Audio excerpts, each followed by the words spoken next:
Cette question de Paul, il nous reste 2 minutes pour lui répondre. Alors Paul, c'est un chef d'entreprise et sa banque lui conseille depuis plusieurs années de placer une partie de sa trésorerie. Paul a mieux à faire, en tout cas il n'a pas le temps de s'en occuper lui-même et il se demande comment faire donc pour placer sa trésorerie.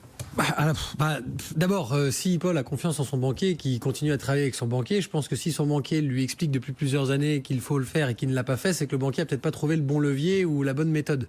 Nous, ce qu'on constate, et je défends un peu ma crèmerie, on a développé carrément un espace spécifique entreprise sur Net Investissement, c'est que c'est bien une problématique réelle. C'est-à-dire qu'on s'est rendu compte ces 10 dernières années qu'il y a sur la trésorerie d'entreprise, sur les garanties hommes-clés, sur l'épargne salariale, sur la transmission d'entreprise, des vraies problématiques et une vraie carence en France. Parce que les deux sachants pour le chef d'entreprise en France, c'est le banquier et l'expert comptable, qui ont ni l'un ni l'autre la capacité de gérer et d'un côté la trésorerie, l'assurance d'hommes-clés, etc., et de l'autre côté la transmission d'une entreprise. Donc ça veut dire quoi? Ça veut dire qu'il y a un vrai manque. Donc la question de Paul est très juste. Aujourd'hui, on sait que gérer sa trésorerie d'entreprise, la gérer bien, l'optimiser, c'est un levier de richesse pour une entreprise. J'explique, quand vous avez une PME qui tourne bien et que vous avez plusieurs centaines de milliers d'euros, voire 1 ou 2 millions d'euros qui dorment depuis des années sur des comptes courants de la société, qui ne sont pas le BFR, c'est-à-dire le besoin en fonds de roulement de l'entreprise, c'est vraiment une épargne dormante. Si vous arrivez à la faire travailler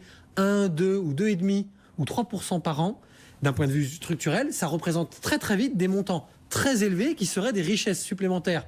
Bien sûr pour l'actionnaire, ça clairement, donc le décisionnaire, le chef d'entreprise, mais également des moyens d'incentiver ses collaborateurs en faisant un petit séminaire, une soirée de Noël, des choses comme ça. Ce sont des montants auxquels les gens ne pensent pas. Et je ne vous prends même pas l'exemple de la garantie homme-clé, parce que Paul ne s'y intéresse pas, mais il faut qu'il y pense. Un tiers des entreprises dont le chef d'entreprise a un accident grave ou décède sans avoir préparé quoi que ce soit, un tiers des entreprises en France disparaissent suite à cet accident. Donc c'est des exemples très important, mais la gestion patrimoniale du chef d'entreprise au sein de son entreprise est quelque chose d'aussi important que pour un particulier. Merci beaucoup à tous les deux d'avoir répondu aux questions de nos auditeurs. Pour nous écrire, bfmbusiness.com bien évidemment. C'était donc Christian Fontaine pour Le Revenu et Stéphane Vanufel pour Net Investissement. Bonne journée.